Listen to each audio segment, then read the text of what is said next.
BTS BTS BTS মানুষ কেন এত পাগল বিটিএস নিয়ে? ইন্টারনেটে গেলেই I purple you, purple heart emoji, আর তুমি যদি বিটিএস সম্পর্কে নেগেটিভ কিছু কমেন্ট করেছো, ব্যাস বিটিএস আর্মিগুলো খেপে যায়।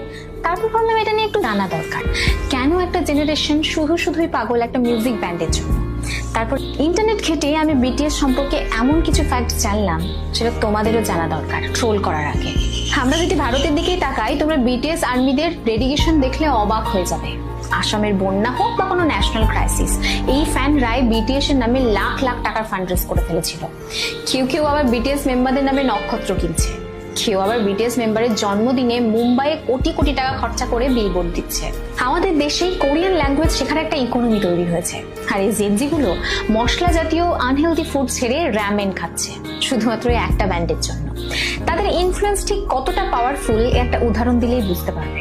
বিটিএস এর একজন মেম্বার জাস্ট ক্যাজুয়ালি লাইভে এসে একটা লিপ বাম ইউজ করে, আর রেজাল্ট কয়েক ঘন্টার মধ্যে পৃথিবী থেকে সেই লিপ বাম পুরো স্টক আউট হয়ে যায়। তারা যে সমস্ত জায়গায় তাদের মিউজিক ভিডিওগুলো শুট করে, সেই সমস্ত জায়গায় প্রায় লাখ লাখ টুরিস্ট ঘুরতে আসে শুধুমাত্র সেই জায়গাটা দেখার জন্য। একেই বলে গ্লোবাল সফট পাওয়ার। অনেকে হয়তো এটাকে পাগলামি বলবে, কিন্তু কখনো ভেবে দেখেছো যেখানে পপ মিউজিক মানেই ছিল গ্ল্যামার, সেখানে বিটিএস কথা বলে সেলফ লাভ এবং মেন্টাল হেলথ নিয়ে। একটা দেউলিয়া প্রায় কোম্পানি থেকে উঠে এসে হোয়াইট হাউসে স্পিচ দেওয়া, এই স্ট্রাগলটাই জেনজিকে মোটিভেট করে।